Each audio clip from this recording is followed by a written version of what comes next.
There's a guy who parks his 2011 Honda Civic in the same lot every morning. Faded paint, small dent on the rear bumper. Nothing special. His co-worker says he's struggling, maybe living paycheck to paycheck, perhaps one emergency away from real trouble. What they don't know is that he has $4.2 million in index funds. His house is paid off. His kids' college funds are fully funded. He could retire tomorrow if he wanted. He chooses the Civic on purpose. According to research from the millionaire next door, the median price millionaires pay for their cars is just $31,367. An Experian automotive study found that 61% of people earning over $250,000 drive Hondas, Toyotas, or Fords, and not BMWs, not Mercedes. Regular cars that blend into any parking lot in America.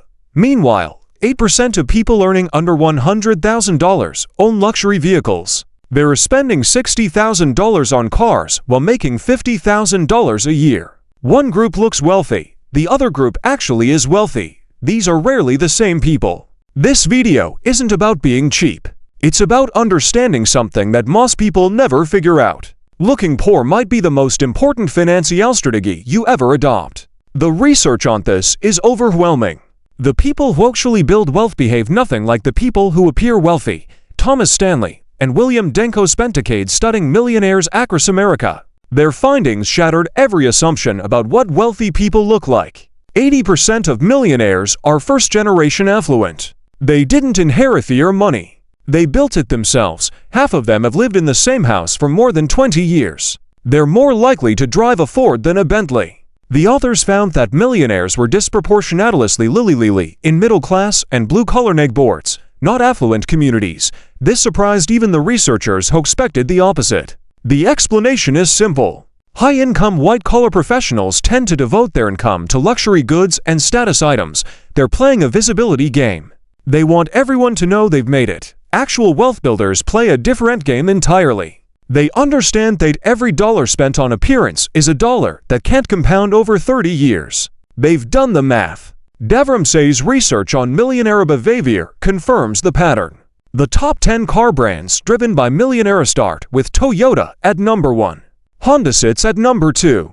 Ford comes third. BMW doesn't appear until number 6. Mercedes doesn't crack the list at all. Jeff Bezos drove a Honda Accord for years. Mark Zuckerberg was spotted in an Acura TSX. Larry Page, co-founder of Google, drove a Toyota Prius. Warren Buffett still lives in the same house he bought in 1958 for $31,500. These aren't people who can't afford better. They're people who've decided that looking wealthy isn't worth the cost of actually being wealthy. The psychology behind this choice reveals something important about how wealth actually works. Sociologist Thorsten introduced the concept of conspicuous constancy over a century ago. His central observation was that people didn't just buy products for utility, they buy signals. Luxury brands aren't selling materials. They're selling narrative. A $50,000 watch tells time exactly, as well as a $50 watch. The extra $49,950 buys something else entirely. The ability to signal status to others. Research shows that people who view money as a symbol of power and success report lower levels of financial satiety. They buy expensive things to impress others and demonstrate value, often without monitoring or planning their overall spending. The irony is brutal. The pursuit of appearing wealthy creates the conditions that prevent actual wealth. Every lease represents a monthly payment that could have gone into investments. Every designer handbag represents shares of index funds that weren't purchased. Every status symbol has an opportunity cost measured in decades of compound growth. A 2025 Empower study found that 62% of everyday millionaires still budget, shop deals, and avoid extravagant lifestyles even after crossing the $1 million threshold. They understand that the habits that build wealth are the same habits that preserve it. The visibility of wealth creates problems that invisibility avoids entirely. According to Javelin Research, cybercriminals stole the identities of 6.4% of the general public. That number jumped to 8.1% for high net worth individuals with assets of $1 million or greater. A joint study by Experian and the Department of Justice found that affluent Americans are 43% more likely to experience identity theft compared to the general population. The more visibly wealthy you are, the larger the target on your back. High net worth individuals face what security experts call whaling attacks, unlike mass phishing scams. These are meticulously crafted operations using profiles assembled from social media, data breaches, and open-source intelligence. Attackers impersonate trusted advisors, private bankers, or family members to extract sensitive information or authorize fraudulent transfers. Synthetic identity fraud is now the fastest-growing type of financial crime in the United States. Criminals use real and fabricated data to create credible-looking identities that can open accounts, funnel money, or corrupt a family's entire financial ecosystem.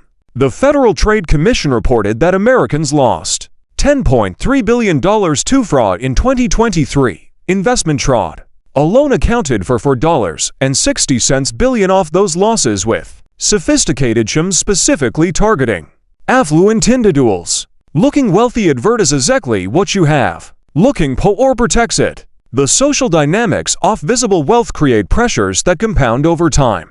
When you drive a luxury car, people assume you can afford expensive dinners. When you wear designer clothes, colleagues expect you to pick up the tab. When you live in an affluent neighborhood, the baseline spending of everyone around you inflates your own expectations. Research on social comparison shows that status is relational. It only exists relative to others. In high inequality environments, status signaling becomes more aggressive. The distance between tier students and comparison intensifies. Behavioral studies demonstrate that higher-income individuals tend to exhibit increased social distance from lower-income groups.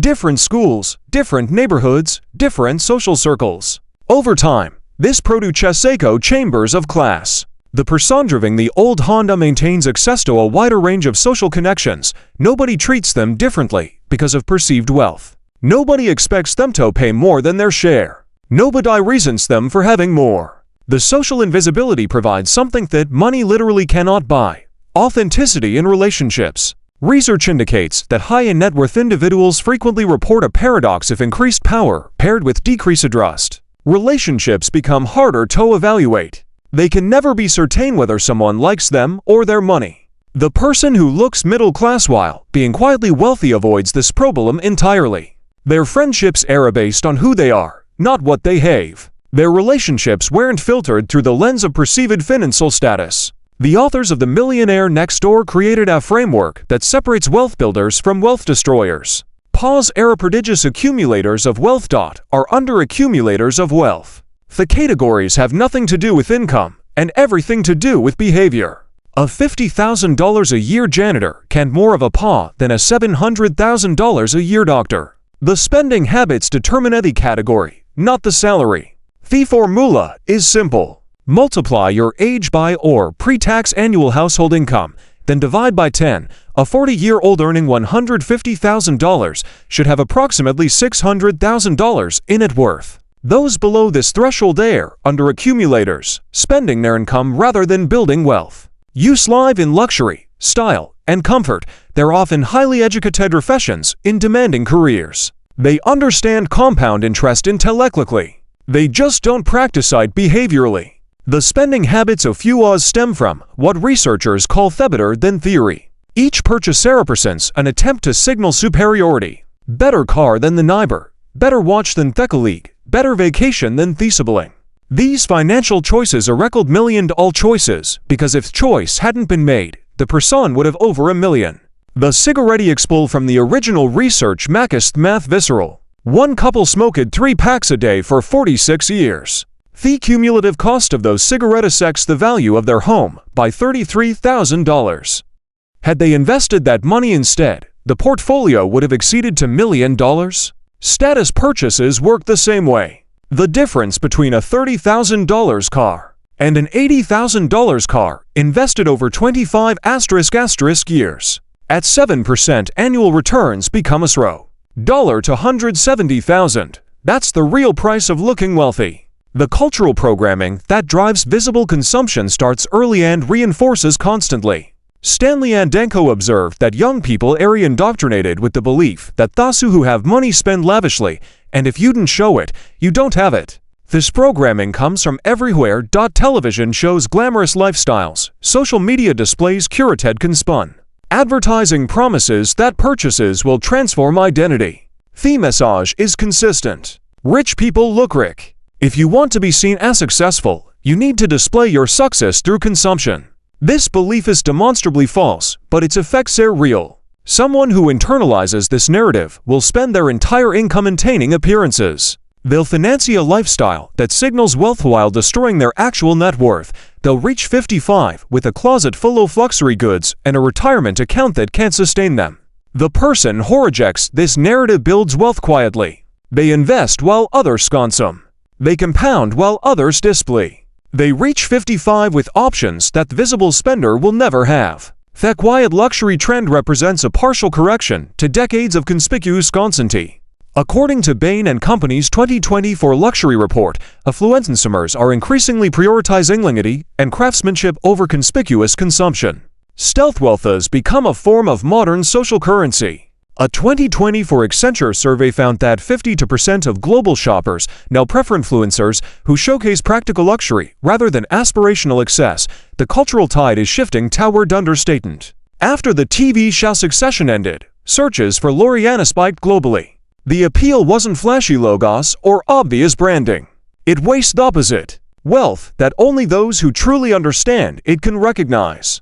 This shift reflects something deeper than fashion trends. It reflects a growing recognition that visible wealth has costs that invisible wealth avoids. The practical advantages of looking poor extend into every financial interaction. Negotiation becomes easier when the other party doesn't know your position. A car dealer treats someone in a Honda Civic differently than someone in a Mercedes. A contractor quotes differently based on the neighborhood they're driving into. Warren Buffett once noted that he never worried about being overcharged because nobody knew he was wealthy. His modest appearance gave him negotiating leverage that flashy consumption would have eliminated. Service providers, salespeople, and contractors all calibrate their price based on perceived ability to pay. Looking wealthy invites premium pricing. Looking middle class receives standard pricing over a lifetime of purchases. This pricing differential accumulates significant money. The person who looks wealthy pays a wealth tax on everything they buy. The person who looks ordinary pays the regular rate. The employment dynamics also favor the invisible wealthy. Co-workers who perceive you as struggling treat you as on a lie. Bosses who perceive you as hungry assume you need the job. Clients will perceive you as modest, don't resent or fees. The moment visible wealth enters a professional relationship, the dynamics shift. Colleagues wonder why you're still working if you've already made it. Bosses question your commitment. Clients suspect you're charging too much. The quietly wealthy employee maintains the appearance of needing the job while having the security of not needing it. This is an extraordinary powerful position. They can take risks that desperate employers cannot take. They can negotiate from strength while appearing to negotiate from need. Family dynamics improve when wealth is invisible. Research from the millionaire next door found a negative correlation between receiving funds and accumulating wealth among children of affluent parents. The more adult children receive from their parents, the less they accumulated through their own efforts. Giving money to adult children sends a subliminal message that the parent doesn't think they can make it on their own. The children fail to distinguish between wealth they generated and wealth received as gifts. They perceive themselves as more productive than they actually are, which creates negative consumption habits. Parents who look wealthy face constant requests for financial support. Children grow up expecting inheritance rather than building their own foundation. Extended family members develop resentment or expectation based on perceived disparity. Parents who look middle class while being quietly wealthy can provide support strategically rather than under social pressure. Their children develop self-reliance because if they don't know there's a safety net. Family relationships remain complicated by visible financial inality. The psychological benefits of invisible wealth are difficult to quantify but impossible to ignore. Research on hedonic adaptation shows that increases in wealth create temporary spikes in happiness, but baseline levels return. The BMW provides a thrill for weeks, then becomes normal. The watch impresses for months, then becomes invisible. Each visible purchase delivers diminishing emotional returns while permanently reducing financial capital. Invisible wealth works differently. The growing net worth provides a constant sense of security that doesn't adapt away. The person knows they could handle any emergency. They know they could walk away from any situation. They know their future is protected. This background security influences everything. Decisions become less fear-driven. Relationships become less transaction-focused. Sleep becomes less interrupted by financial anxiety. The visible wealthy person experiences constant pressure to maintain their display. Every year requires new purchases to signal that they're still successful. The treadmill never stops. The invisible wealthy person experiences no such pressure. They've opted out of the display game entirely. Their identity isn't tied to what they consume.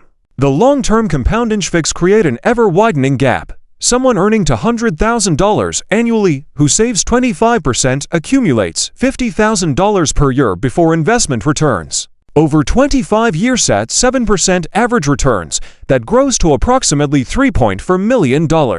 Someone earning the same $100,000 who saves 5% while spending the rest on visible consumption accumulates $10,000 per year. Over the same period, that grows to approximately $680,000. The first person looks middle class. The second person looks wealthy. The first person actually is wealthy. The second person is financially fragile. After 5 years, the invisible wealthy person has 5 times the net worth of the visible spender. They have options the visible spender cannot imagine. They have a security the visible spender will never know. The visible spender has memories of nice things. They have a wardrobe of luxury items. They have stories about expensive experiences. Both matter choices. Only one made choices that compound. The millionaire next door festal represents a fundamental frame of what success actually means. Success isn't what you can buy. Success is what you don't have to buy. Success isn't the things you own. Success is the freedom you've purchased with money you didn't spend. The 2011 Honda Civic in the parking lot represents something its owner's co-workers will never understand. It represents a choice to value compound growth over social approval. It represents a decision to build security rather than display status. The people who notice the old car and feel superior are the same people who will work until they're 70 because they have no choice. The person driving it could stop working tomorrow. Looking poor is a strategic advantage. It pays dividends across every dimension of life. It protects your wealth from criminals who target visible affluence. It shields your relationships from financial distortion. It preserves your negotiating position in every transaction. It maintains your children's motivation to build their own success. It provides psychological security without hedonic adaptation. It compounds financial resources without social pressure to spend. The cost is minimal. Some people will assume you have less than you do. Some people will underestimate your success. These are features, not bugs. The goal was never to impress people you don't know. The goal was always freedom. Every millionaire who drives a Toyota understood something that most people never figure out. Wealth isn't about what you show. It's about what you keep.